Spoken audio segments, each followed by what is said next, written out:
Welcome back and thank you for being here tonight. Settle in. Let your shoulders drop. Let the weight of the day soften and slip away. The lights can stay low.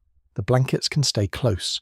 You do not need to do anything tonight except listen and let your mind drift somewhere very far away. Tonight we are going on a long, slow journey. We're going to travel back in time, far past anything human, far past anything written, far past the first villages and the first fires. We're going back to a world that belonged to the dinosaurs. It will be a quiet journey, a gentle one. There will be giants and forests and ancient rivers, and we will move through them together slowly, the way a soft current moves through a still lake. There is nothing here that will startle you, only wonder, only the slow, patient unfolding of a story that took 200 million years to tell. So close your eyes, let your breath grow soft, and let us begin. We want to thank you for supporting us. We are almost 400 subscribers, and it would mean so much if you could support the channel by leaving a like and subscribing to help us keep this channel going. Anyways, back to the video. If you enjoy listening to sleepy prehistoric dinosaur stories like this, subscribe. I post stories like this weekly. To find the world we're looking for tonight, we must drift back about 200 million years. That is a number so vast that it slips through the fingers of the mind. It is older than the oldest mountains you have ever seen. It is older than the rocks beneath most cities. It is older than every flower that has ever bloomed, every blade of grass that has ever swayed in the wind, every bird that has ever sung from a branch. 200 million years ago, none of those things existed yet. There were no flowers, there was no grass, there were no birds, not in the way we know them. The world was younger then, and quieter in some ways, and stranger in almost every way. This was the dawn of the Jurassic Period. Imagine, if you will, a planet that looks almost nothing like the one outside your window. The continents we know are not yet drawn on the map. There is no Atlantic Ocean. There is no Indian Ocean as we recognize it. The land masses are huddled together, slowly pulling apart like a great sleeping animal beginning to stretch after a very long rest. For tens of millions of years before this moment, all the land on Earth had been joined into one enormous supercontinent. The geologists who study the deep past gave it the name Pangaea, which simply means all Earth. And that name fits, because if you had stood on Pangaea, you could in theory have walked from one end of the world to the other without ever crossing an ocean. But Pangaea was beginning to break. It did not break the way a plate breaks, suddenly and sharply. It broke the way a glacier breaks, slowly, over millions of years, with movements so gradual that nothing alive at the time would ever have noticed. Cracks appeared in the crust. Magma rose from below. New seas crept into spaces that had once been dry land. The world was changing, but it was changing in geological time, which is a kind of slowness that no human being has ever truly experienced. And in the spaces between those slow movements, life was waking up. The early Jurassic followed a long, hard recovery from one of the worst extinction events in Earth's history. The end of the Triassic period had been a difficult time for life on land and sea. Many species had vanished. Whole branches of the family tree of life had gone quiet. But the survivors, the ones that had endured the long stretches of harsh climate and unstable conditions, were now finding themselves in a world that suddenly had room for them. Among those survivors was a small, scattered group of creatures that had until then been minor players in the story. They had lived in the shadows of larger and more dominant animals. They had been small, mostly bipedal, often no larger than a medium-sized dog. They had walked on two legs with their bodies held upright over their hips, and they had moved through the underbrush with a quickness that other reptiles could not match. These were the dinosaurs, and the early Jurassic belonged to them now. Picture the world they were waking into. The air was warmer than it is today, even at the poles. There were no ice caps. The seas were calmer in many places, and the climate across most of the planet was mild and humid. Forests stretched across enormous regions, but they were not forests like the ones you know. There were no oaks. There were no maples. There were no birches turning golden in autumn. Instead, the forests of the early Jurassic were ancient and strange. There were tall conifers with thick scaly bark and dark green needles, very much like the pines and firs of today, though they belonged to families that have mostly vanished. There were ginkgo trees, with their distinctive fan-shaped leaves rustling in the warm wind. There were tree ferns taller than houses with great green fronds that arched over the forest floor and dripped softly when the morning mist condensed on them.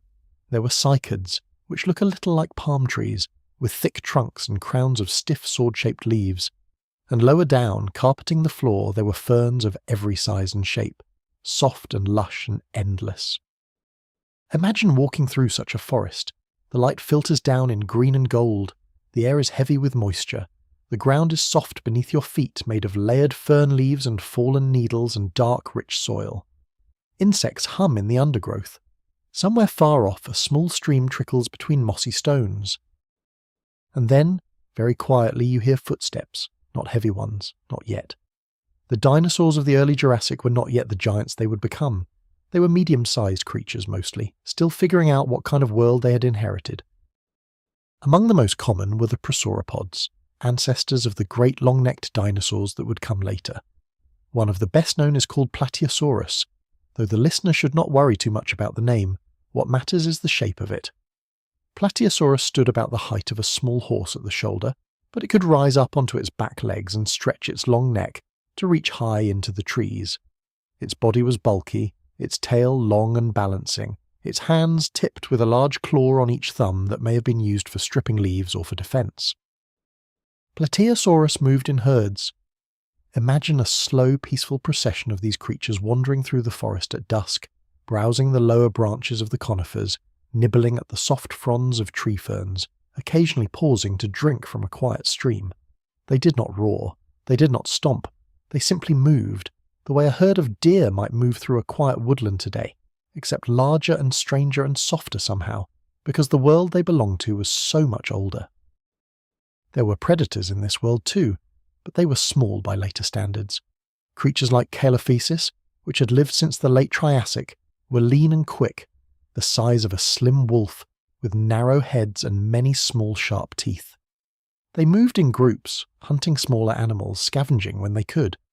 They were the first true theropod hunters, and they were the distant ancestors of every meat-eating dinosaur that would ever live, including the famous tyrants that would come tens of millions of years later. But for now, the world was gentle. The early Jurassic was not yet the age of giants. It was the age of beginnings. While the dinosaurs walked the land, other creatures filled the spaces around them. In the seas, ichthyosaurs darted through the waves like dolphins, hunting fish and ammonites. They were not dinosaurs. They were marine reptiles, a separate branch of the family tree. Plesiosaurs glided through the same waters with their long necks and paddle-shaped flippers, looking like creatures from a fairy tale. In the skies, the first pterosaurs were beginning to claim the air. They were not dinosaurs either. They were yet another branch of the reptile family, but they had wings stretched between an enormously elongated fourth finger and their bodies, and they could fly with real powered flight. The early pterosaurs were small, often the size of crows or pigeons, and they fluttered above the rivers and coastlines, snapping up insects and small fish. And underfoot, almost invisible in the leaf litter, were the small furry ancestors of all mammals. They were tiny then, no larger than mice or shrews. They lived their lives at night, hidden in burrows during the day, eating insects and seeds. They would not become important for a very long time, but they were there, watching the dinosaurs from the shadows, waiting. The continents, slowly drifting, began to shape the climate of the Jurassic. As Pangaea cracked open, new seas flowed into the gaps. Moisture from those seas drifted inland on warm winds, and the deserts that had once dominated the heart of Pangaea began to retreat. Where there had been dry, dusty plains, there were now rivers, lakes and floodplains. Where there had been lifeless interiors, there were now forests and wetlands. This greener, wetter world was a paradise for plant-eating dinosaurs, and it was a paradise for the predators that hunted them. Time passed, as time always does. Years became thousands of years. Thousands became millions. The forests grew taller, the rivers cut deeper, the continents drifted further apart, and the dinosaurs, generation by generation, grew larger, more diverse, more numerous. By the middle of the Jurassic, around 170 million years ago, the world was filled with dinosaurs. They had become the dominant animals on land in every meaningful way. They walked through every forest. They drank from every river. They left their footprints in the mud of every coastline, and they were getting bigger. There is something deeply peaceful about the early and middle Jurassic if you let your imagination drift through it.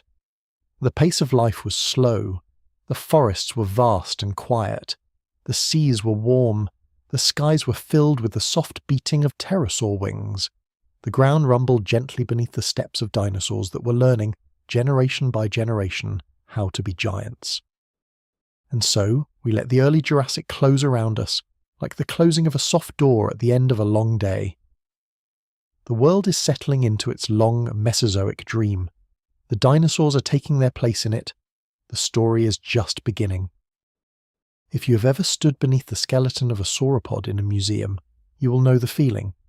You walk into the Great Hall, and at first you do not understand what you're looking at, because your eye refuses to accept the size. You see legs as thick as tree trunks. You see ribs the size of doorways. You see a neck so long it seems to disappear into the ceiling.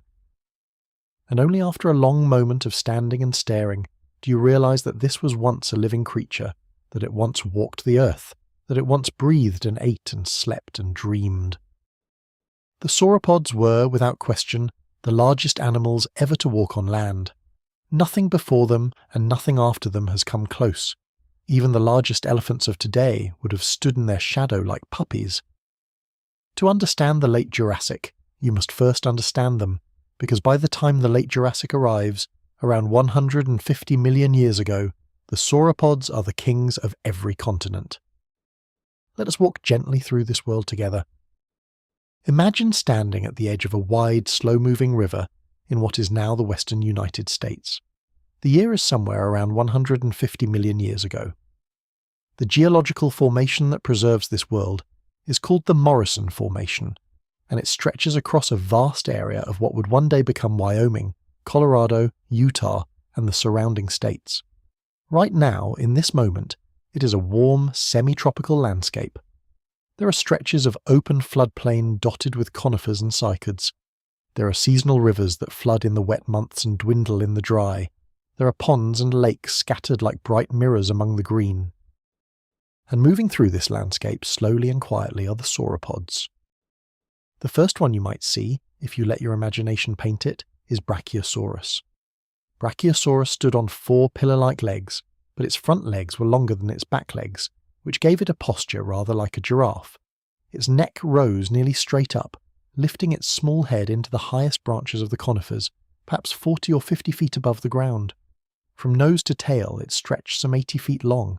Its body was massive, its hips set high, its tail held softly behind it, balanced and gentle. It weighed somewhere between 30 and 60 tons, depending on the individual. And yet, despite its size, Brachiosaurus moved slowly and carefully. Its world demanded patience.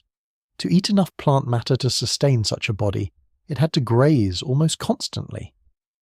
Imagine the slow, rhythmic motion of its long neck, swinging gently back and forth among the high branches, plucking soft fronds, swallowing them whole, moving on to the next branch. Sauropods did not chew their food. They simply tore it loose, swallowed it, and let the enormous fermentation chambers in their bellies do the long, slow work of digestion. Now picture, beside the river, another sauropod. This one is shaped differently.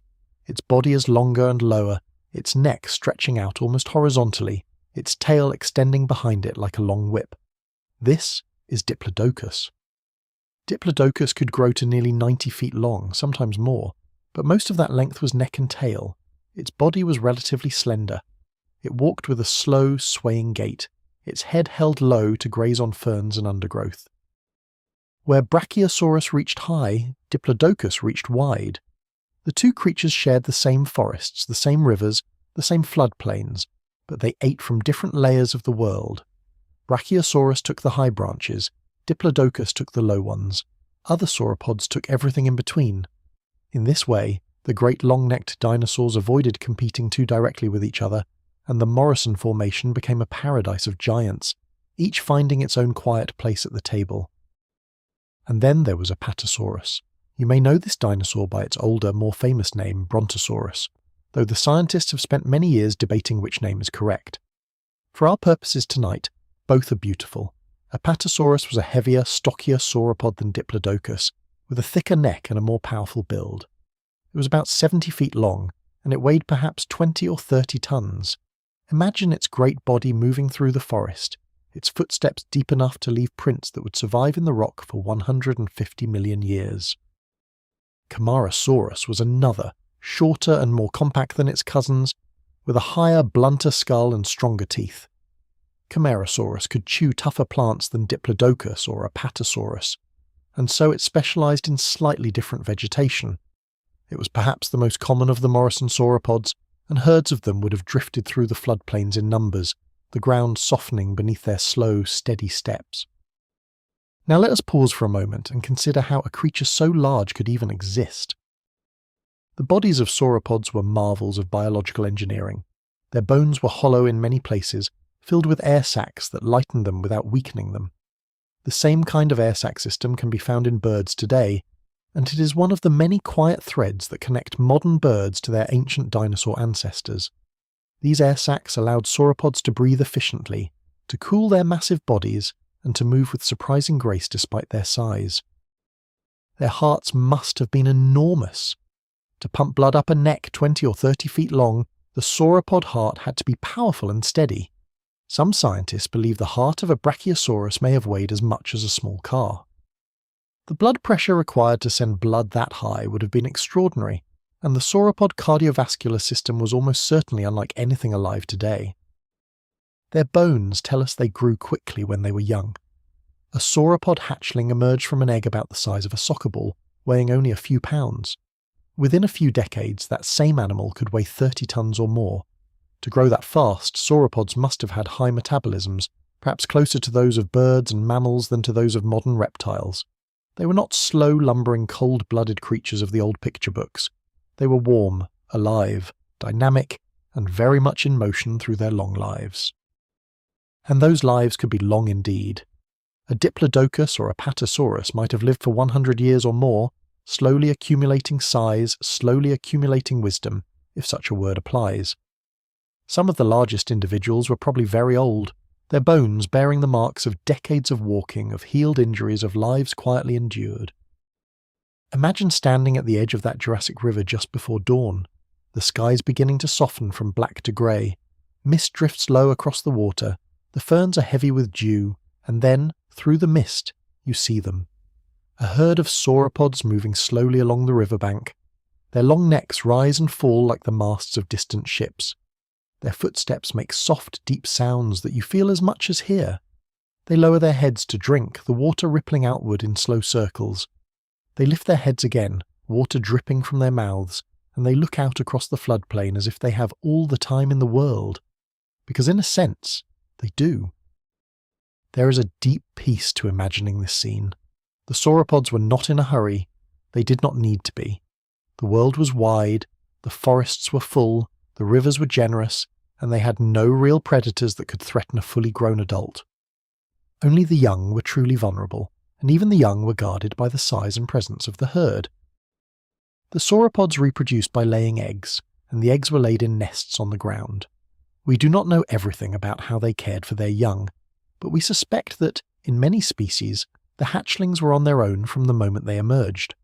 They would have hidden in the undergrowth, growing quickly, dodging predators, until they were large enough to join the herd. Many would not have survived, but enough did, generation after generation, that the sauropods endured for tens of millions of years. There were other sauropods too, less famous but no less wonderful. There was Barosaurus, with a neck so impossibly long that scientists still debate exactly how it was held. There was Haplocanthosaurus, smaller and more primitive. There was Supersaurus, even larger than Diplodocus, perhaps the longest dinosaur ever known. The late Jurassic was a great age of experimentation in sauropod design, as if evolution were trying every possible variation on the theme of long necks and long tails. And the sauropods were not confined to North America. They lived on every continent that had been part of Pangaea. There were African sauropods, including the strange and magnificent Giraffatitan, very similar to Brachiosaurus. There were Chinese sauropods like Mamenchisaurus, whose neck made up nearly half of its total body length. There were European sauropods, South American sauropods, even Antarctic sauropods, though Antarctica then was a forested continent at warmer latitudes and not at all the frozen place it is today. Wherever the forests grew, the sauropods went. What did their world sound like? Mostly, perhaps, it was quiet. The sauropods themselves were probably not loud animals on a daily basis. They may have communicated with low rumbles, infrasonic calls that travelled long distances through the ground, similar to the way modern elephants speak to each other. To human ears, those calls would have been felt more than heard, a soft trembling deep in the chest. The forest would have rung with insects, with the calls of small reptiles and pterosaurs, with the gentle splashing of water, and every so often the slow, patient footsteps of a sauropod moving quietly through the trees. Imagine falling asleep beneath such a sky, in such a world. Imagine the ground softly trembling as a herd passes in the distance. Imagine the warm air, the smell of ferns, the soft drip of mist from the leaves. There is no fear in this picture. There is only enormity and gentleness, the way a great cathedral can feel both vast and welcoming at the same time. The age of the sauropods would not last forever. Like all things in the long story of the Earth, it would shift and change. But in the late Jurassic, in the warm forests of the Morrison Formation, and the parallel landscapes across the world, the sauropods walked at their full and unmatched glory. They were the largest creatures ever to live on land, and they belonged to a world that for them must have felt complete. In every world, even the gentlest, there are predators. Tonight we will meet some of the great hunters of the Jurassic, but we will meet them softly, the way you might meet a distant storm from inside a warm room. We will see them, we will know them, but we will not fear them. They are very far away, separated from us by 150 million years, and they cannot reach us where we are. So let us return to the forests of the Morrison Formation, where we walked with the sauropods. The same rivers wind through the same landscapes. The same conifers tower above the same fern carpets. But now, if we let our gaze drift past the herd of Diplodocus drinking at the river, we may notice something else moving in the trees. A shape, a long, low shape walking on two legs, head held forward, tail held out behind for balance. The shape is silent, watchful, patient. It is a predator. And in the late Jurassic of North America, the most common large predator was a creature called Allosaurus. Allosaurus was a theropod, which is the great family of meat-eating dinosaurs that walked on two legs. From nose to tail, an adult Allosaurus stretched about 30 feet long, sometimes a little longer. It stood perhaps 10 or 11 feet tall at the hips. It weighed somewhere between 1 and 2 tons. Its head was broad and powerful, set with rows of curved, serrated teeth, and above its eyes were 2 small bony crests that gave its face a distinctive shape. Its arms were short but strong, ending in 3 fingers tipped with hooked claws. Its hind legs were long and muscular, built for steady walking and short bursts of speed. Imagine watching such a creature move through the forest at dusk. The light is golden and low, the shadows stretch long across the ferns. The Allosaurus walks with slow, careful steps, its head lowered, its eyes scanning the undergrowth. Its breath is deep and even. Its skin is patterned in soft browns and greys, perhaps with darker stripes or spots that help it blend into the dappled forest light. It is alone, or perhaps with a small group, because there is some evidence that allosaurs may have hunted in loose social groupings, though they were not pack hunters in the way that wolves are. Allosaurus was the apex predator of the Morrison Formation. It hunted ornithopods like Camptosaurus, smaller plant-eating dinosaurs about the size of a small horse. It hunted stegosaurs, those famous plate-backed herbivores with their spiked tails, and, almost certainly, it hunted young or weakened sauropods when the opportunity came. But hunting a sauropod, even a young one, was a dangerous business. A swing of an Apatosaurus tail could break ribs. A misstep beneath the foot of a Brachiosaurus could be fatal. Most allosaurs probably gave the great long-necked giants a wide berth and focused on smaller, more manageable prey. The fossil record shows us many Allosaurus skeletons with healed injuries, evidence of lives lived dangerously. They were tough, scarred, and resilient creatures. There is something strangely peaceful about imagining an Allosaurus at rest.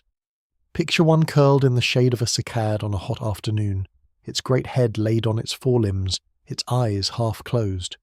Insects hum softly around it. A breeze stirs the ferns.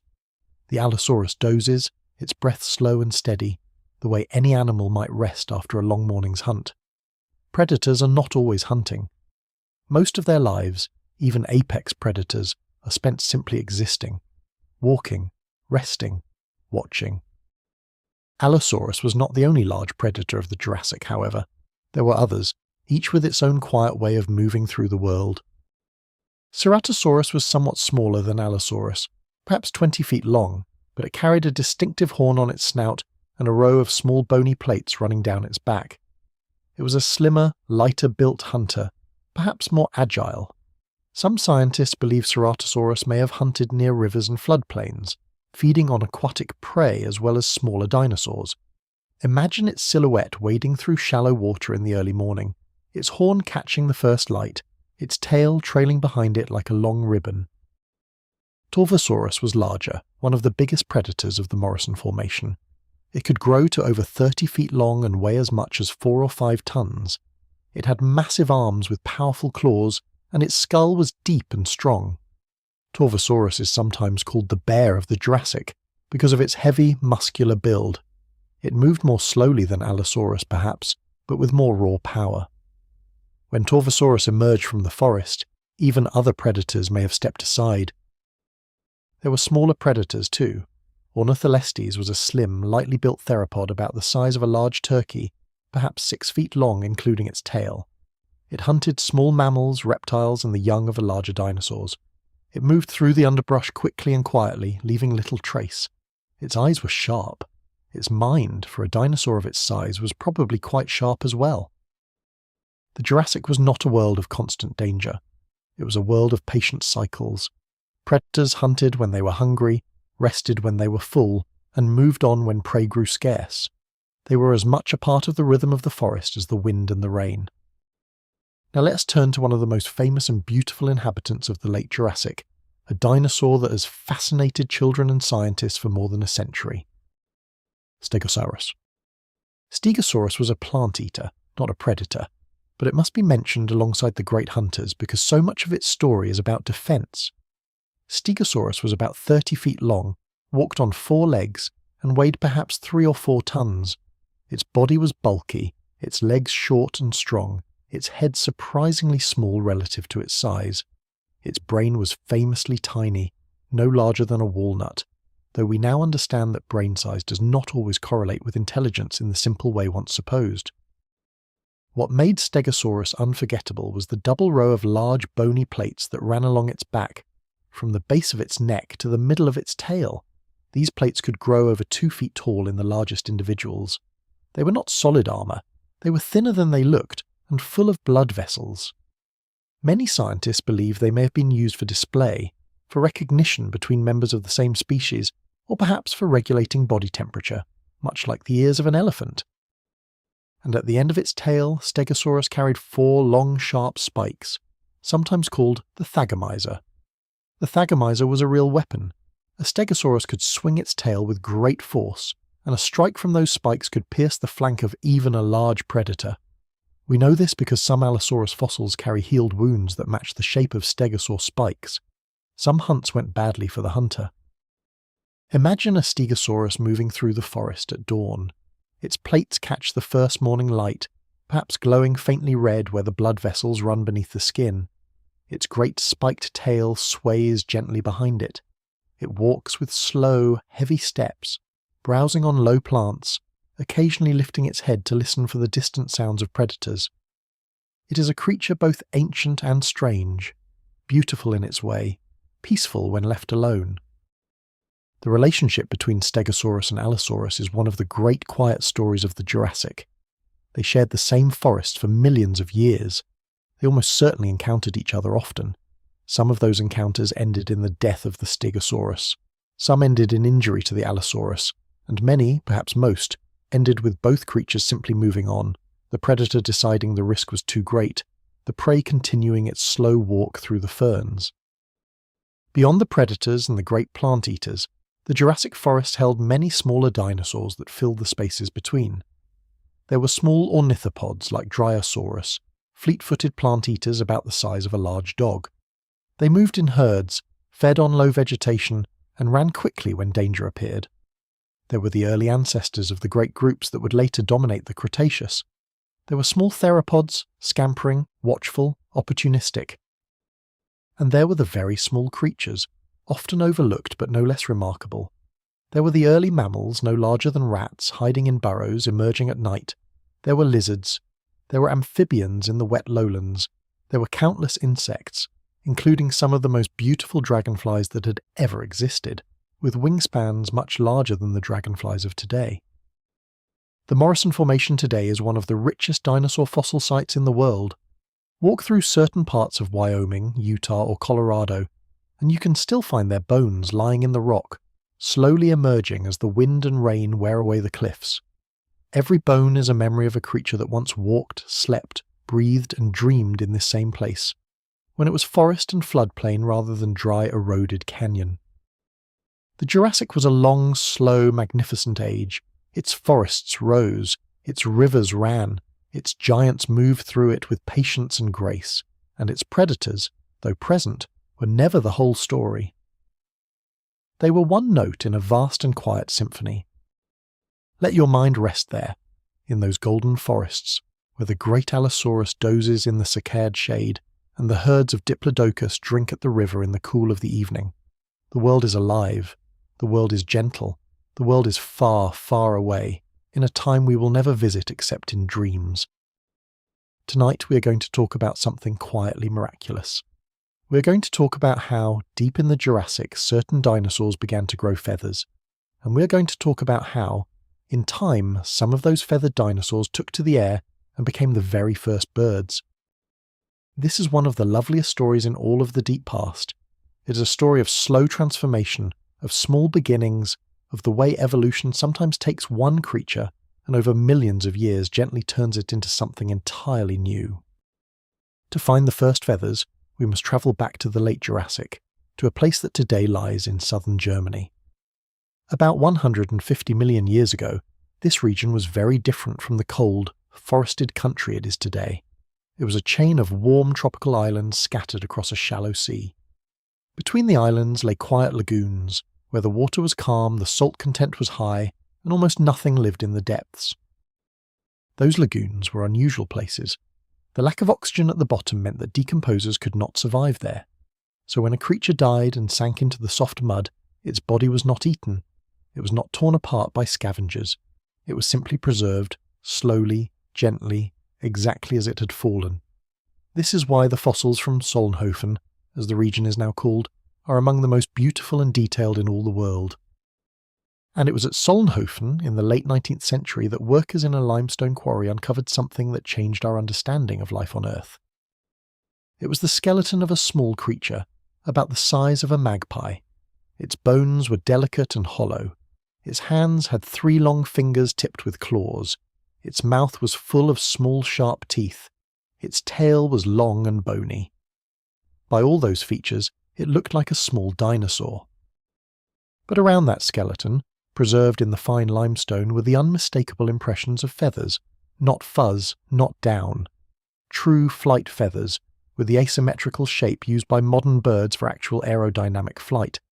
The little creature had wings. Scientists named it Archaeopteryx, which simply means ancient wing. Archaeopteryx was the first known link between dinosaurs and birds, and for many decades it was the most famous transitional fossil in the world. Today we know that the story is more complex. Archaeopteryx was not necessarily the direct ancestor of all modern birds. It was one of many small feathered theropods experimenting, in the late Jurassic and into the Cretaceous, with the possibilities of flight. But Archaeopteryx remains beautiful, remains quietly important, remains the symbol of that ancient transition from running through trees to flying among them. Imagine Archaeopteryx in life. It is a small creature, no bigger than a crow, perched on the branch of a cycad on a warm tropical morning. Its body is covered in small dark feathers, perhaps with a faint iridescent sheen in the sunlight. Its wings, when spread, reveal the asymmetrical flight feathers along the trailing edges. Its tail is long and bony, fringed with feathers along each side, fanning out behind it like a streamer. Its eyes are bright and watchful. It tilts its small head, and you see the rows of tiny sharp teeth in its mouth, a feature no living bird possesses. Could it fly? Most likely yes, though probably not as well as a modern bird. It could glide between trees. It could flap its wings to extend the glide, to climb a little, to maneuver in the air. It probably could not perform the kind of sustained, agile flight that a sparrow does today. But it could move through the air, and that was something extraordinary. How did such a creature come to be? The answer takes us deeper into the family of theropod dinosaurs. By the Middle and Late Jurassic, many of the smaller theropods were no longer the scaly, skinned creatures of the older imagination. They were covered, at least in part, with feathers. Not for flight, not yet. The earliest feathers were simple structures, hair-like in form, used for insulation. They kept small dinosaurs warm. They helped them survive cold nights and cold seasons. Just as fur evolved on the early mammals, feathers evolved on the small theropods, and for the same fundamental reason. Over time, those simple feathers grew more complex. They developed branching structures. They grew longer. They began to take on colour, perhaps for display, perhaps for camouflage.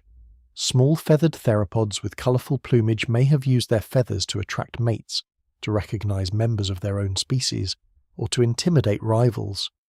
None of this had anything to do with flight, at least not at first. But something was changing in the way those small dinosaurs lived. Many of them were climbers. They moved through the trees, they leapt between branches, and as they leapt, the long feathers along their arms gave them a slight extra lift, a slight extra moment in the air.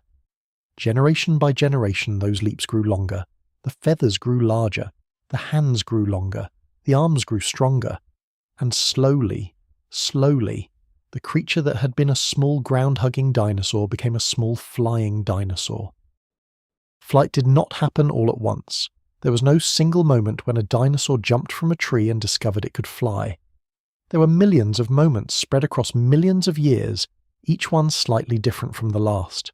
The transition from glider to true flyer was so gradual that no one alive at any point in the process could have noticed it. By the time of Archaeopteryx, the change was nearly complete.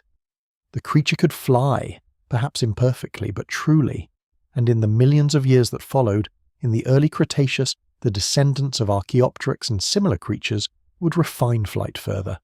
They would lose their long bony tails, replaced by the short fanned tails of modern birds. They would lose their teeth, replaced by lightweight beaks. They would develop the keeled breastbone that anchors the powerful flight muscles. They would become birds. But while Archaeopteryx and its kin were taking their first slow flights, the skies were not empty. Far from it. The skies of the Jurassic belonged to the pterosaurs. The pterosaurs were not dinosaurs. They were a separate group of flying reptiles descended from a different branch of the family tree. But they shared the world with the dinosaurs, and they had been flying for tens of millions of years before the first feathered dinosaur ever attempted a glide. The pterosaurs were the first vertebrates to truly conquer the sky, and they did it with wings made of skin, stretched between an enormously elongated fourth finger and the body.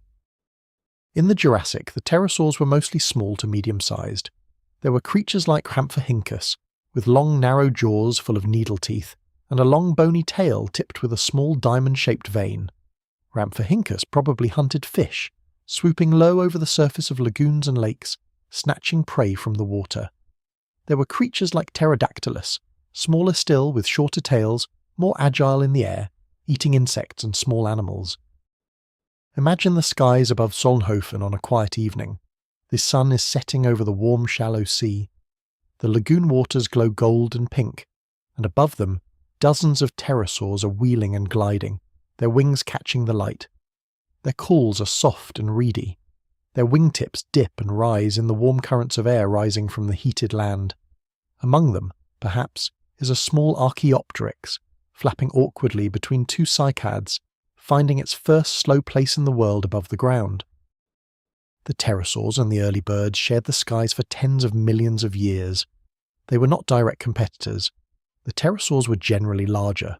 The birds, especially the small early ones, took the smaller niches, the spaces where agility mattered more than size. They coexisted, they flew together, and both contributed to the slow, growing complexity of the Mesozoic world.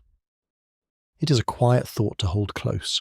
Every bird you have ever seen, every robin in your garden, every sparrow at your feeder, every eagle riding the high winds, every owl calling softly in the night, every gull wheeling above the sea, every chicken in every coop, every parrot in every cage, every singing finch, every hummingbird, every penguin, every ostrich, every flamingo, every duck on every pond, every single one of them carries the inheritance of those small feathered theropods of the Jurassic.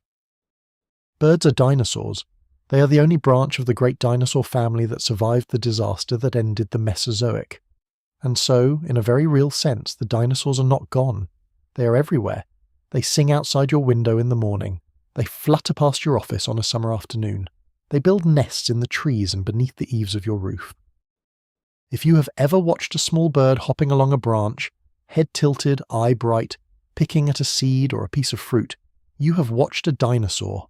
You have watched the living continuation of a story that began 150 million years ago in a tropical island lagoon in what would one day be Germany. And so we come to the gentle truth at the heart of this act. The dinosaurs did not all die. Not really. The smallest, most delicate, most overlooked of them, the ones who learned to fly while their giant cousins thundered across the land, carried the family forward. They have been carrying it forward ever since. Outside your window, somewhere, a dinosaur is sleeping, tucked into a nest beneath a wing, head bowed against the cool of the night. In the morning it will wake and sing. And the song it sings is a song that began in the Jurassic. Time, in the deep past, moves in a way the human mind can only approximate. We say the Jurassic ended around 145 million years ago, and the Cretaceous began. We draw a line on the geological chart, a thin black line between two long expanses of colour. But there was no line, there was no moment. There was only the slow, patient turning of the world from one age to the next, a turning so gradual that nothing alive at the time could possibly have noticed. Tonight, let us walk through that turning together, slowly, softly, with the same patience the world itself used to make the change. By the end of the Jurassic, around 150 million years ago, the great breakup of Pangaea had been underway for tens of millions of years. The supercontinent had cracked along several great lines. North America was beginning to separate from Africa. South America was beginning to separate from Africa as well, slowly opening what would one day become the South Atlantic Ocean.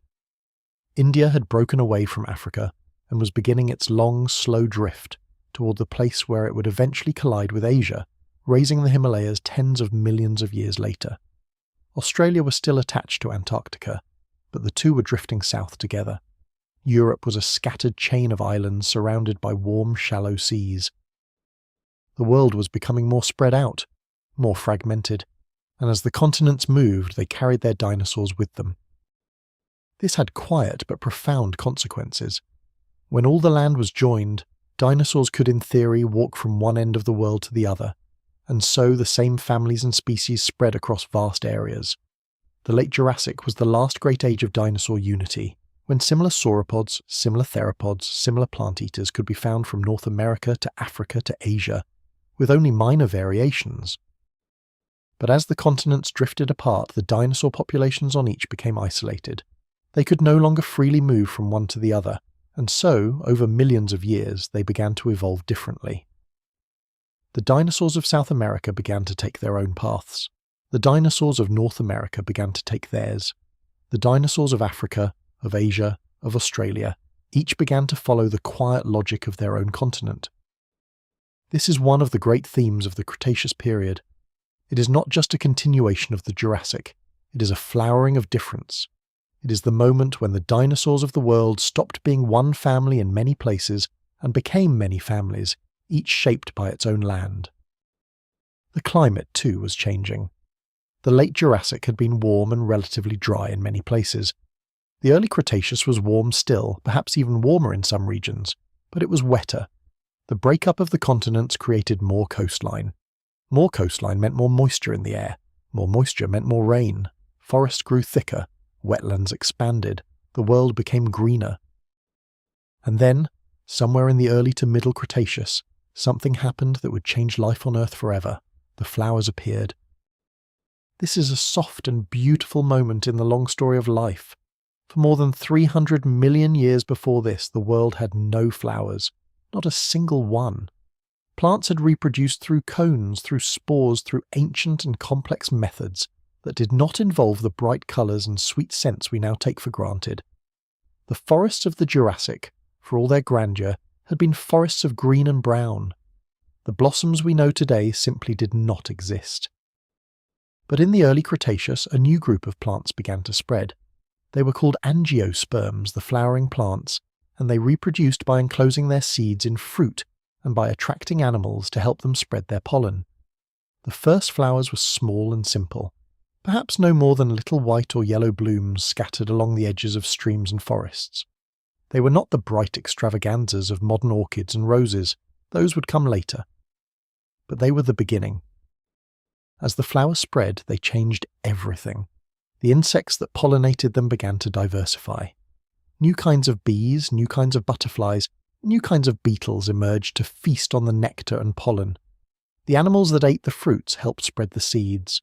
The forests, which had once been silent green cathedrals of conifers and ferns, began to fill with new colours, new scents, new sounds. And the dinosaurs, of course, lived through all of this. They grazed on the new plants, they ate the new fruits, they walked through forests that smelled, for the first time in Earth's history, of flowers. By the middle of the Cretaceous, the world was beginning to look almost familiar in some ways. There were forests of magnolias, those lovely flowering trees that still grow today.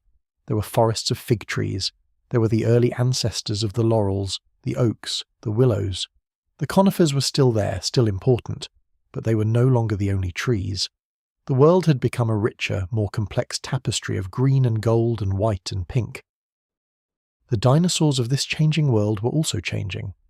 The great sauropods of the Jurassic, the brachiosaurs and diplodocids, were beginning to fade in some regions, replaced by new families. In South America and Africa, a different group of sauropods was rising. They were called titanosaurs, and they would eventually produce the largest land animals that have ever lived. We will meet some of them later. In other regions, sauropods became less dominant, replaced by herds of smaller, more agile plant eaters that could keep pace with the changing flora. The theropods were diversifying too.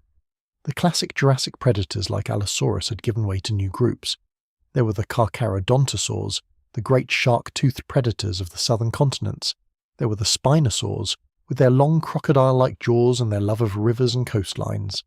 There were the early Tyrannosaurs, which were still small and agile, not yet the giants they would become. And there were the smaller theropods, more bird-like with every passing million years. The dromaeosaurs, sometimes called raptors, were emerging. They had long curved claws on their second toes, feathers covering most of their bodies, and brains that were sharper and more complex than those of their ancestors. They hunted in groups, perhaps. They cared for their young. They were intelligent in ways that scientists are still discovering. Among the herbivores, new groups were rising. The iguanodonts, large two-legged plant eaters, walked across Europe and Asia and North America in great herds. The early hadrosaurs, the duck-billed dinosaurs, were beginning to appear, with their flat snouts and rows of grinding teeth perfectly adapted for processing tough vegetation. The early ankylosaurs, armoured from head to tail, were spreading through forests and floodplains. The early ceratopsians, ancestors of Triceratops, were still small in this period, no larger than dogs, but they were laying the groundwork for the great horned giants of the late Cretaceous. The seas, meanwhile, were undergoing their own transformation. The Tethys Sea, that vast warm ocean that stretched between Africa and Eurasia, was full of life. The ichthyosaurs of the Jurassic were declining, but the plesiosaurs were thriving. Mosasaurs, a new group of marine reptiles related to modern monitor lizards, were beginning to appear and would later dominate the late Cretaceous seas. Sharks were everywhere. Ammonites, those beautiful spiral-shelled relatives of squids and octopuses, were diversifying into thousands of forms. The skies were busy too. The pterosaurs of the Cretaceous were generally larger than their Jurassic ancestors. Some species were evolving toward truly enormous sizes, eventually producing creatures with wingspans of 30 feet or more. The early birds, descendants of Archaeopteryx and its kin, were also diversifying. They were still small, still in many ways primitive, still carrying teeth in their beaks in some species, but they were spreading, and they were becoming more varied with every passing million years. Imagine standing at the edge of an early Cretaceous forest, perhaps in what is now Mongolia or Spain or Brazil. The morning is cool and damp, Mist drifts among the trees. There are flowers, just a few, scattered in the undergrowth, white and yellow and faintly pink. Insects hum among them. A small feathered theropod creeps through the ferns, its eyes bright, its body covered in soft downy plumage. In the distance you hear the low rumble of a herd of iguanodonts moving along a river. A pterosaur cries softly somewhere overhead.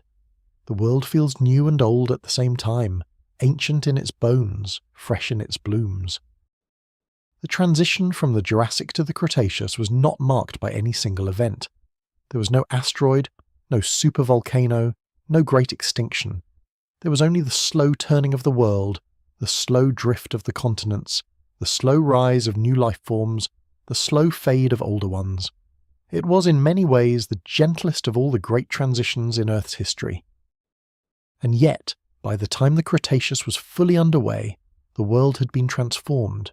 New continents, new climates, new plants, new dinosaurs.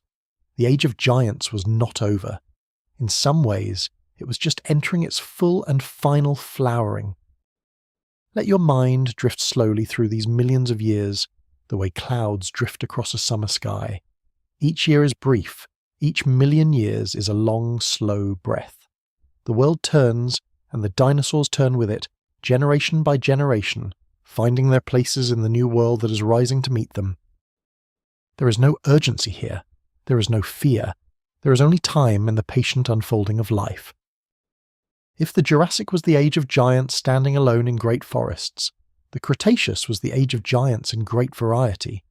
The world had become more complex, more divided, more colourful, and the dinosaurs of the Cretaceous reflected that complexity in every imaginable way.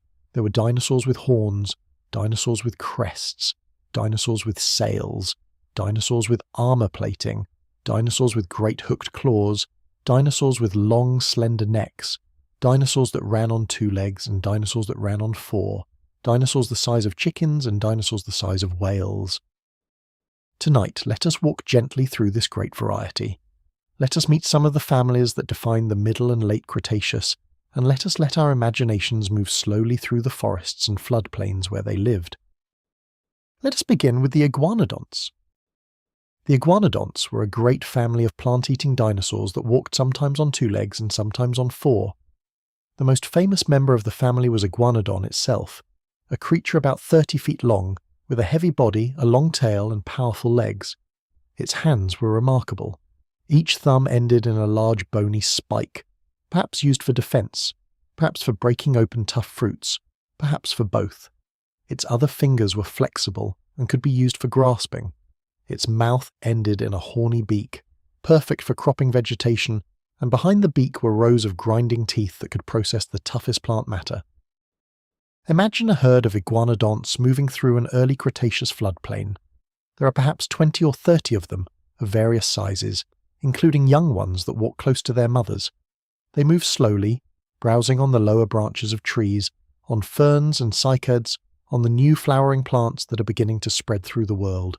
Their footsteps are heavy but not deafening. Their bodies sway gently with each step. Now and then, one of them lifts its head and gives a low call, a soft rumbling sound that the others answer in turn. It is the sound of a peaceful herd at ease in its world. Iguanodonts spread across Europe, Asia, and North America. Their fossils have been found in England, in Belgium, in Spain, in Mongolia, in the western United States. They were one of the great success stories of the early Cretaceous, and they thrived for tens of millions of years before slowly giving way to their descendants, the hadrosaurs. The hadrosaurs are the duck-billed dinosaurs, and they deserve to be loved. They are perhaps the most overlooked of the great Cretaceous families, overshadowed by the more flamboyant horned and armoured dinosaurs. But the hadrosaurs were among the most successful plant-eaters of all time, and their world was a world of soft, gentle herds moving through endless coastal plains and river deltas.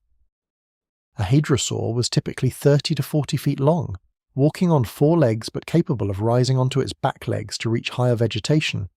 Its mouth ended in a flattened, duck-like beak, which gave the family its name.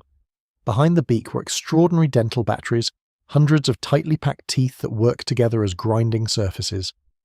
As one tooth wore down, another rose to replace it. A single hadrosaur might go through thousands of teeth in its lifetime, processing tons of tough plant material with the efficiency of a living mill. There were many kinds of hadrosaurs, and many of them carried strange and beautiful crests on their heads. Parasaurolophus had a long, curved crest that swept back from its skull like the horn of a unicorn, but hollow inside, filled with twisting nasal passages that may have allowed it to produce deep, resonant calls that could travel for miles through the forest. Imagine the sound of a Parasaurolophus calling at dawn, a low haunting note like the song of a great organ, drifting across the misty floodplain. Other members of the herd answer in turn, their calls overlapping in a slow, soft chorus. There was Lambeosaurus with a tall hatchet-shaped crest.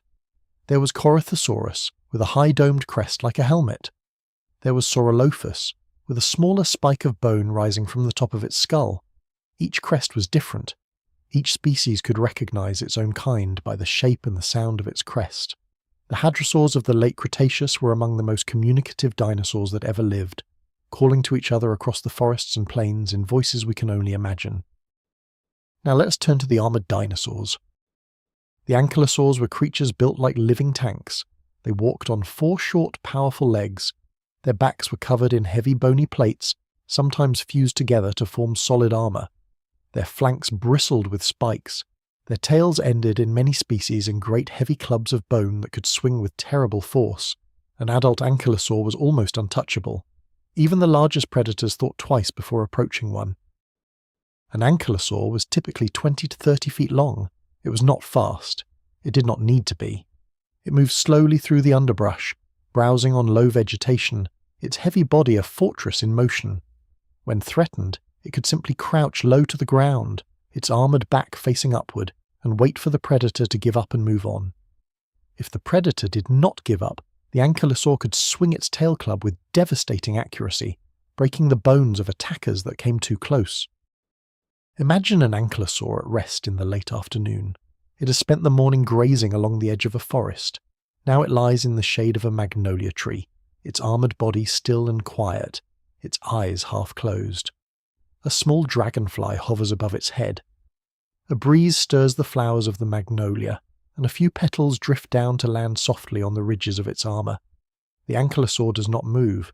It has all the time in the world. There was also the closely related family of nodosaurs, similar to ankylosaurs but lacking the tail club. They had spikes along their flanks, large bony plates on their shoulders, and many species had striking patterns of armour that may have been used for display as well as defence. Nodosaurs lived in many parts of the world, including in some unusual places.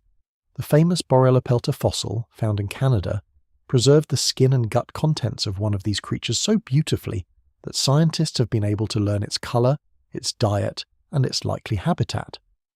Borrelopelta was reddish-brown on top and lighter on its belly, a pattern called counter-shading that helped it blend into its environment. Its last meal had been ferns. It had lived in a coastal forest, browsing peacefully, until something happened that carried its body out to sea, where it sank into the mud and was preserved for 110 million years. The ceratopsians were rising too. In the early and middle Cretaceous, the early ceratopsians were small. Creatures like Psittacosaurus were only about the size of a medium dog. They walked on 2 legs much of the time, though they could drop to 4. Their faces ended in narrow parrot-like beaks, which is what gave them their name. They were quick and quiet, browsing on low plants, hiding from predators, raising their young in protected nesting areas. We have found beautifully preserved Psittacosaurus skeletons that show even bristles along their tails, hinting at colour patterns we can only partly reconstruct. In the late Cretaceous, the ceratopsians would grow much larger and develop the great horns and frills that made them famous. We will meet them in the next act, when we walk through the final and most extraordinary fauna of the Mesozoic. For now, let us simply note that the early ceratopsians were already a distinct and successful family, spreading through Asia and North America, finding their place in the changing world. The ornithomimids, the so-called bird mimics, were another family of the Cretaceous worth meeting tonight. They were lightly built theropods, mostly without teeth, with long legs, long necks, small heads, and beaks rather like those of modern ostriches. In life, they probably looked very much like big, feathered, flightless birds. They were among the fastest dinosaurs that ever lived. Some scientists estimate that a healthy adult ornithomimid could run at speeds of 40 miles an hour or more. They were not predators in the traditional sense. They ate plants, insects, eggs, small animals, and possibly fruits. They moved in groups across open landscapes, their long legs flashing in the sun. Imagine a herd of ornithomimids running across a Cretaceous plain at dusk. Their feathers ripple in the wind, their long necks extend forward, their tails balance behind them. The sound of their feet on the dry ground is soft and rhythmic, like the patter of distant rain. They run not because they are afraid, but because they can. They run for the joy of running, perhaps, or for the simple pleasure of moving across a wide world that belongs to them. The dromaeosaurs, the family of small to medium predators sometimes called raptors, were another defining group of the Cretaceous. These were intelligent, agile hunters, fully feathered, with long stiff tails for balance and curved sickle-shaped claws on the second toe of each foot. The most famous was Velociraptor, though the real Velociraptor was much smaller than the version made famous by movies. The real Velociraptor was about the size of a large turkey, about 3 feet tall at the hip and 6 feet long including its tail. It was covered in feathers from head to toe, and it almost certainly hunted in pairs or small groups. Larger dromaeosaurs included Deinonychus and Utahraptor. Utahraptor could reach nearly 20 feet in length and was a formidable predator, with massive sickle claws and powerful jaws. But even the largest dromaeosaurs were intelligent rather than brutish. They relied on coordination, on stealth, on speed. They were among the most bird-like of all dinosaurs, and many scientists believe they were among the closest relatives of modern birds. The therizinosaurs were perhaps the strangest dinosaurs of the Cretaceous. They were theropods, members of the same great family as Tyrannosaurus and Velociraptor, but they had become plant-eaters. They walked on 2 legs, had pot bellies for digesting plant matter, long necks, small heads, and enormous claws on their hands, sometimes nearly 3 feet long. The largest therizinosaurs, like Therizinosaurus itself, stood as tall as a giraffe. They probably used their great claws to pull branches down to their mouths, like living tree harvesters. Their bodies were covered in shaggy feathers. They must have looked like something out of a dream. Imagine a therizinosaur at the edge of a forest, its great claws hooked over a high branch, gently bending it down. Its long neck extends. Its small head reaches up to nibble the tender leaves at the tip. Its feathered body is silhouetted against the late afternoon sun. It is one of the strangest creatures that ever lived, and yet it lived its life quietly, peacefully, eating leaves and walking through the woods. The Cretaceous was full of these wonders. The world had become so rich, so diverse, so layered with different kinds of life that no single act could ever do it justice.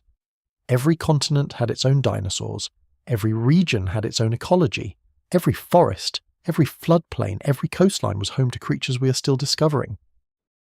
Let your mind rest in this richness. Let it drift among the herds and the predators and the strange feathered giants. The world of the Cretaceous was alive in ways we can barely imagine, and yet, when we close our eyes we can almost feel it. The warmth, the greenness, the soft sounds of voices we will never quite hear, calling to each other across landscapes we will never quite see. This was the world the dinosaurs had built, and it was, in its way, magnificent. We come now to the most famous chapter in the long story of the dinosaurs, the Late Cretaceous, the final great age, the world of Tyrannosaurus rex and Triceratops, the world that has filled our imagination since childhood. Tonight let us walk through it slowly, the way you might walk through a quiet museum just before closing time, with the lights dimmed low and the great skeletons standing patient in the soft shadows. The Late Cretaceous, roughly 75 to 66 million years ago, was a time of remarkable beauty. North America was different then. It had been split nearly in half by a great inland sea, called the Western Interior Seaway, which stretched from the Arctic to the Gulf of Mexico. The eastern half of the continent, called Appalachia, was its own land. The western half, called Laramidia, was a long, narrow strip running from Alaska down to Mexico. Most of the famous late Cretaceous dinosaurs of North America lived on Laramidia, in the floodplains and forests that bordered that great inland sea. The climate was warm, the forests were lush, there were redwoods, magnolias, ferns, and the early ancestors of palms. Rivers wound through broad coastal plains, wetlands stretched for miles, and through this rich landscape walk some of the most extraordinary creatures the Earth has ever known. Let us begin with the king. Tyrannosaurus rex. The very name has become a kind of poetry. It means tyrant lizard king, and the name suits the creature, though tyrant is perhaps too harsh a word for the patient, ancient majesty of this animal. Tyrannosaurus was about 40 feet long from nose to tail. It stood about 12 feet tall at the hips. It weighed somewhere between 7 and 9 tons. Its head alone was about 5 feet long, lined with 60 curved, banana-sized teeth, each one capable of crushing bone. But Tyrannosaurus was not a simple, dim-witted brute. Far from it. Its brain was large for a dinosaur, and the parts dedicated to smell, hearing, and vision were unusually developed. Tyrannosaurus could see in 3 dimensions, like modern predators, judging distance with great precision. Its sense of smell rivaled that of a modern vulture or bloodhound. Its hearing was tuned to low frequencies, allowing it to detect the deep rumblings of large prey from far away. It was, in every sense, a magnificent biological engine. Imagine a Tyrannosaurus at twilight. The sun has just set. The forest is filled with long shadows. The air is cool and damp. The Tyrannosaurus walks slowly along a riverbank, its great head swinging gently from side to side, its breath deep and even. Its skin is patterned in dark, mottled tones, perhaps with stripes along its sides.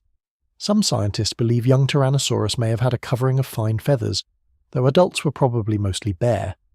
Its tiny arms are held tucked against its chest. Its tail extends behind it, balanced and silent. It is not hunting in this moment, it is simply walking. Most predators, even the largest, spend most of their time not hunting. They walk, they rest, they watch. They live, in their own way, lives of patience. When Tyrannosaurus did hunt, it was a formidable creature. Its bite force was enormous, perhaps 3,000 pounds per square inch or more, capable of crushing the bones of even the largest prey. It could not run especially fast in adulthood. Some studies suggest a top speed of perhaps 15 or 20 miles per hour, but it did not need to be fast. It only needed to be patient and powerful and willing to ambush its prey from cover. Tyrannosaurus was not alone in its world. It had cousins. There was Tarbosaurus in Asia, similar in size and build, walking the forests of what is now Mongolia. There was Albertosaurus in northern Laramedia, smaller and faster. There was Daspletosaurus, a relative slightly smaller than Tyrannosaurus, perhaps a more agile hunter. There were younger and smaller members of the Tyrannosaur family like Gorgosaurus, which may have hunted in different ways, pursuing faster prey. The Tyrannosaurs were the apex predators of their world, and they had been the dominant predators in North America and Asia for the last 15 or 20 million years of the Cretaceous. They had pushed out the older predators, the Carcharodontosaurs and others, and established themselves as the unchallenged kings of the food chain. But predators are only part of any story. The world of the Tyrannosaurs was filled with many other creatures, and some of them were every bit as magnificent. Triceratops. The very word stirs the imagination. A creature 30 feet long, weighing perhaps 12 tons, walking on 4 sturdy legs, its head crowned with 2 long brow horns and a single shorter nasal horn, and behind those horns a great bony frill stretching upward and back, edged with smaller bony bumps. Triceratops was one of the most heavily armoured animals ever to walk the earth, and it was also among the most beautiful. Imagine a herd of Triceratops moving across a Cretaceous floodplain at sunset. There are perhaps 15 or 20 of them, including young ones whose horns are still small, whose frills are still developing. The adults move slowly, browsing on the tough vegetation that filled their world. Their horns catch the last light of the setting sun. Their frills stand out in silhouette against the orange sky. They are quiet. They are confident. They are the great horned guardians of their landscape. When threatened, a Triceratops was a formidable opponent. Its horns could be over 3 feet long. Its bony frill protected its neck and shoulders from attack. Its body was enormously powerful.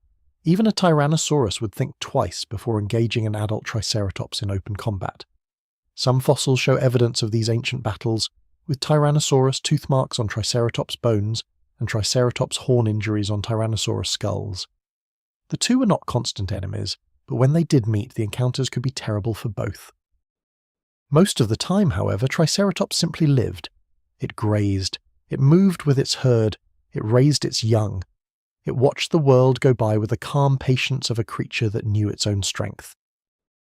Triceratops was the most famous of the late Cretaceous ceratopsians, but there were many others, and each was a wonder in its own right.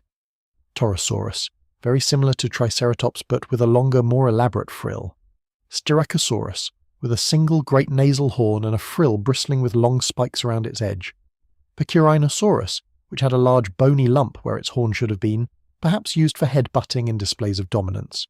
Centrosaurus, which formed enormous herds, perhaps numbering in the thousands. The fossils of Centrosaurus include bone beds where many individuals died together, perhaps drowned in a flooded river crossing. These bone beds tell us that Centrosaurus moved in vast migrating herds, rather like modern wildebeest, travelling across the Cretaceous plains in great rumbling masses, the ground shaking beneath the weight of their thousands of feet. The hadrosaurs were still a major presence in the late Cretaceous, often outnumbering all the other large dinosaurs combined. Edmontosaurus was perhaps the most common of all, a creature about 40 feet long, walking sometimes on 2 legs and sometimes on 4. Edmontosaurus had no crest, just a flat face and a beak well suited for browsing. It travelled in great herds, and many fossils show that they moved together across enormous distances, perhaps following the seasonal availability of food. There were the crested hadrosaurs we have already met, like Parasaurolophus with their resonant calls. There was Maiasaura, whose name means good mother lizard. Maiasaura is famous because we have found enormous nesting colonies, with eggs, hatchlings, and adults all preserved together, showing that these dinosaurs cared for their young, fed them, protected them, and raised them with patience and devotion. The picture of a Maiasaura mother gently lowering her head to her nest of hatchlings, bringing them soft plants to eat, is one of the loveliest in all of dinosaur science. The Pachycephalosaurs were a stranger family. They were medium-sized, mostly bipedal plant-eaters, with skulls thickened into great bony domes. The dome of Pachycephalosaurus itself was nearly 10 inches thick, crowned with small bony bumps. Scientists once thought these dinosaurs used their domes to ram each other head-on, like modern bighorn sheep. The current view is more nuanced. They may have engaged in flank butting, or used their domes for display, or for territorial disputes. Whatever the truth, they walked the late Cretaceous forests as some of the most peculiar and individual of all dinosaurs. The smaller predators were everywhere. Dromaeosaurs, troodontids, and small tyrannosaurs hunted through the underbrush. Troodon was a small, intelligent predator, about the size of a wolf, with the largest brain-to-body ratio of any known dinosaur. It hunted at night, perhaps with eyes adapted for low light. It may have been one of the smartest dinosaurs that ever lived. The skies of the late Cretaceous belonged to enormous pterosaurs. Quetzalcoatlus had a wingspan of over 30 feet, perhaps as much as 40 in the largest individuals. Standing on the ground, it was as tall as a giraffe. It walked on all fours when it was not flying, using its folded wings as forelimbs. It hunted small animals on the ground and could leap into the air with remarkable agility. The thought of a Quetzalcoatlus rising into the sky on its huge leathery wings, casting its long shadow across a herd of grazing triceratops, is one of the great images of the deep past. The seas, meanwhile, were ruled by mosasaurs, enormous marine reptiles related to modern monitor lizards, but adapted for life in the water. Some mosasaurs, like Mosasaurus itself, could reach over 50 feet in length. They were the great sea monsters of the late Cretaceous, hunting fish, ammonites, sea turtles, and even other marine reptiles. The Western Interior Seaway and the Tethys Sea were full of them. Imagine the world of the late Cretaceous in its fullness. A warm afternoon on the Great Plains of Laramidia, a herd of triceratops grazing peacefully, a flock of small feathered theropods flitting through the trees, a Tyrannosaurus resting in the shade, half asleep, a Quetzalcoatlus rising on a thermal high above. In the distance, the long line of mountains. Beyond the mountains, the inland sea, and above it all, a sky scattered with white clouds, the same shape as the clouds you might see from your window today. It is one of the great quiet truths of the deep past that the late Cretaceous world, for all its strangeness, had its own kind of normalcy. The dinosaurs did not know they were dinosaurs. They did not know their age would end. To them, every sunrise was simply another morning. Every herd, every nest, every river was simply part of the world they had always known. They lived, in other words, the way all living things live, inside their own present. And the present of the late Cretaceous, for them, was a world filled with light, with movement, with the soft and patient thunder of the largest and most beautiful animals that have ever walked the earth. In the final few million years of the Cretaceous, the world reached a kind of peak. The dinosaurs were everywhere, the forests were dense, the seas were full of life, the sky was full of pterosaurs and birds, continents had spread to nearly modern positions, climates had stabilized into long, warm cycles, and life, in every corner of the planet, had reached a kind of mature and settled fullness.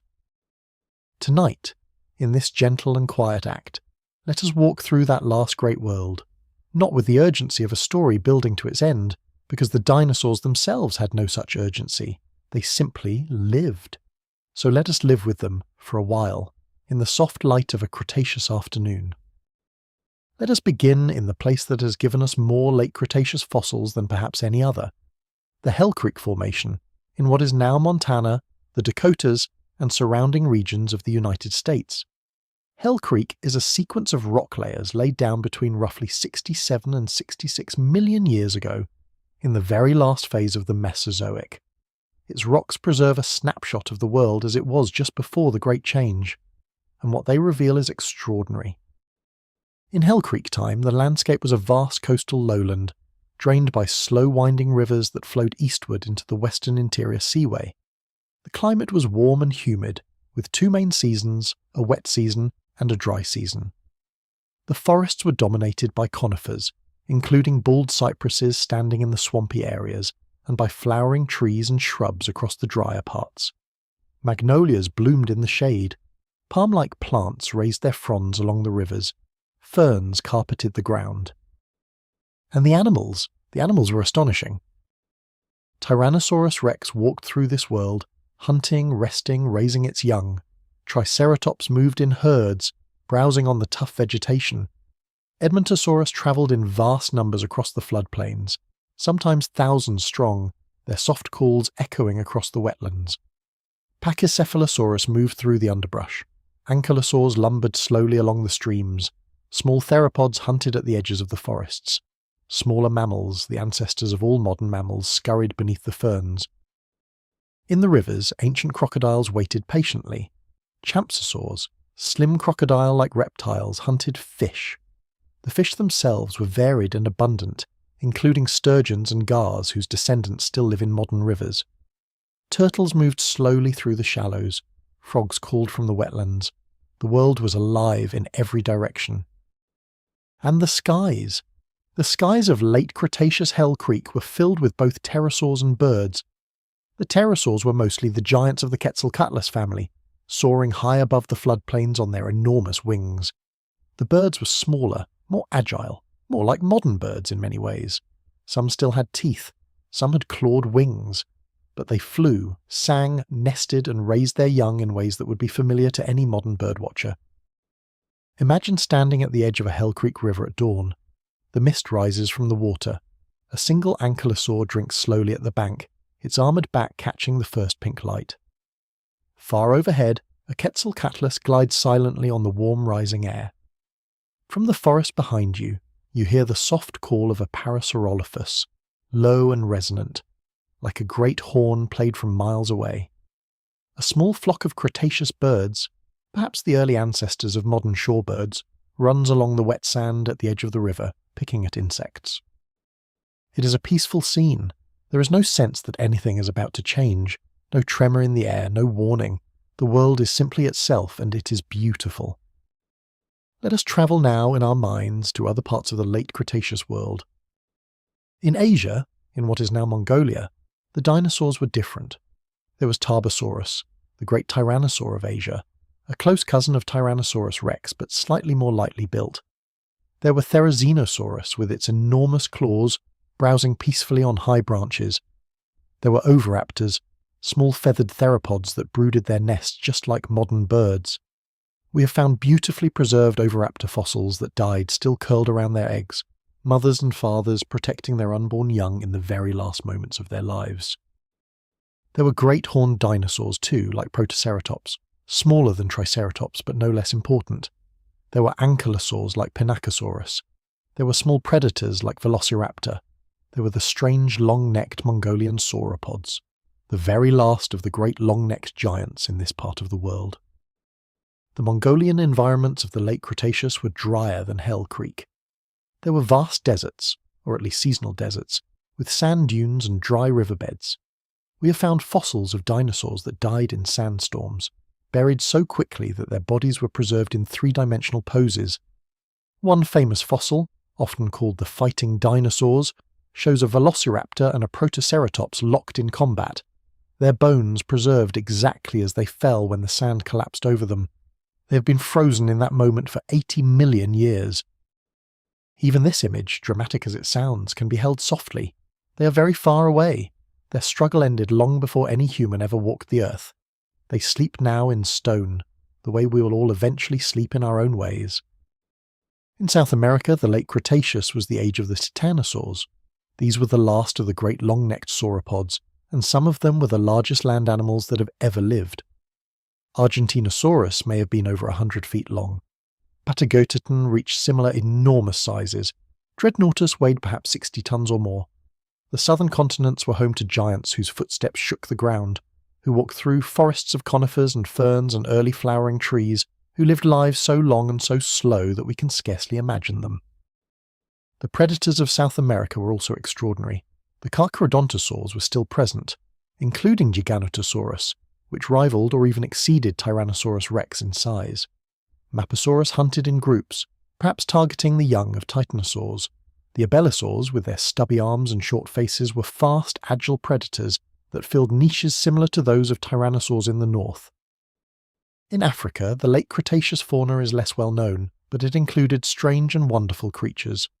The spinosaurs had largely disappeared from the late Cretaceous of North America and Asia, but in Africa they had thrived for tens of millions of years.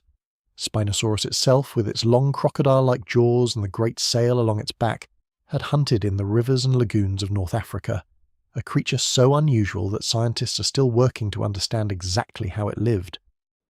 In Europe, the late Cretaceous was a strange time. Europe was not yet a continuous continent. It was a chain of islands scattered across the Tethys Sea. The dinosaurs of these islands had become smaller, in many cases, due to a process called insular dwarfism, which affects animals that live on islands without enough resources to support large body sizes. There were dwarf sauropods on these islands. There were dwarf hadrosaurs. There were small predators. The European late Cretaceous was a quieter, smaller world than the Great Plains of North America or the deserts of Asia, but it had its own beauty. In Antarctica, which was still ice-free in the late Cretaceous, dinosaurs lived in polar forests where the sun did not rise for months in winter. They survived the long polar nights somehow, perhaps by hibernating, perhaps by simply enduring the cold and dark. We have found their fossils in places that today are buried under thousands of feet of ice. They were the polar dinosaurs, the dinosaurs of twilight, and they lived a kind of life we are still discovering. In Australia, dinosaurs walked through forests near the South Pole, where the conditions were similar to those of southern New Zealand today. They had large eyes, perhaps adapted for the dim light of polar winters. They were tough, resilient, and quietly remarkable. The seas of the late Cretaceous were as full of life as the lands. Mosasaurs ruled the warm waters, growing to enormous sizes. Plesiosaurs still glided through the deep, including Elasmosaurus with its impossibly long neck. Sea turtles, including the giant archelon, swam through the same waters. Sharks of many species hunted everywhere. Ammonites, those beautiful spiral-shelled creatures, were at their peak diversity. And throughout all of this, in every corner of the world, the small ancestors of modern mammals were quietly going about their lives. Most were no larger than rats. They lived in burrows, hunted insects at night, and stayed out of the way of the great dinosaurs above them. They were not yet important. They were waiting, though they did not know they were waiting. The world of the late Cretaceous was, in many ways, the most beautiful world the dinosaurs had ever built. Continents were close to their modern positions. Forests were rich with flowering plants and ancient conifers. Climates were stable. Diversity was extraordinary. Every continent had its own dinosaurs. Every ecosystem had its own balance. The age of giants had reached its full and final flowering. Imagine, one more time, the world as it was just before everything changed. The morning is cool, the sun is rising over a wetland in the late Cretaceous. A herd of Edmontosaurus is moving slowly along the water's edge, browsing on soft plants. A pair of Triceratops drink from a quiet pool. A Tyrannosaurus rests in the shade of a magnolia tree, still drowsy from the cool of the night. Small feathered theropods chase insects through the ferns. Above the wetland, a flock of early shorebirds wheels and turns. A Quetzalcoatlus rises slowly on the morning thermals, climbing higher and higher into the warming sky. There is no warning, no sense of an ending, only the patient unfolding of another beautiful day in a world that has been beautiful for a very long time. This is the last great world the dinosaurs would ever know, and though it would, in time, give way to something new, it deserves to be remembered just as it was, whole, alive, magnificent. Let your mind rest there, in that bright Cretaceous morning, in that warm, gentle world, in that long, slow, beautiful afternoon of the dinosaurs. What happened at the end of the Cretaceous is one of the most studied events in all of Earth's history. Tonight we will walk through it gently, the way we have walked through everything else. There will be no sudden noises, no alarming descriptions, only the slow, soft unfolding of a change that took place 66 million years ago, very far from where we are tonight. Sometime in that distant year an asteroid arrived from space. It was perhaps 6 or 7 miles across, a piece of rock and metal left over from the formation of the solar system. It had been wandering through space for billions of years before the Earth crossed its path. Most asteroids miss. This one did not. It struck the Earth in what is now the Yucatan Peninsula of Mexico, in a shallow sea, at a steep angle, travelling at a speed of about 20 kilometers per second. The impact was vast. It carved a crater more than 100 miles wide. It sent enormous quantities of rock, dust and water vapour into the atmosphere. It generated tsunamis that swept across the Gulf of Mexico and the surrounding oceans. It triggered earthquakes felt all over the world. Forests burned across thousands of miles. And yet, at first, much of the world did not notice. Hell Creek in Montana was thousands of miles from the impact site. The sky there, in the hours after the impact, may have darkened slowly. The temperature may have risen briefly as glowing debris fell from above and ignited fires across the dry forests. But for many dinosaurs, the first day was a strange, hot, smoky day, and not yet an ending. The ending came more slowly. In the months and years that followed, the dust and soot ejected by the impact spread around the entire planet, carried by upper-level winds. The sky grew dark. The sun, behind the dust, became a dim red disk. Across most of the world, the temperature began to drop. Photosynthesis slowed and in many places stopped entirely. The plants that had fed the great herbivores began to die. The herbivores that had fed the great predators began to die. The food web collapsed from the bottom up. This is the gentle but difficult truth of the end Cretaceous extinction. It was not a single day of fire. It was a long, cold, dark season that lasted years. Some scientists believe the worst of the cooling lasted for a decade or more. The world entered a long twilight, a long winter, in which most large animals could not survive. The dinosaurs faded slowly, not all at once. Generation by generation, year by year, the great herds grew thinner. The young could not find enough food to grow strong. The old did not live to lay another clutch of eggs. The great predators, who needed enormous quantities of meat, were among the first to falter. The largest of the herbivores followed. By the time the dust began to clear and the sun returned to full strength, the world was very different.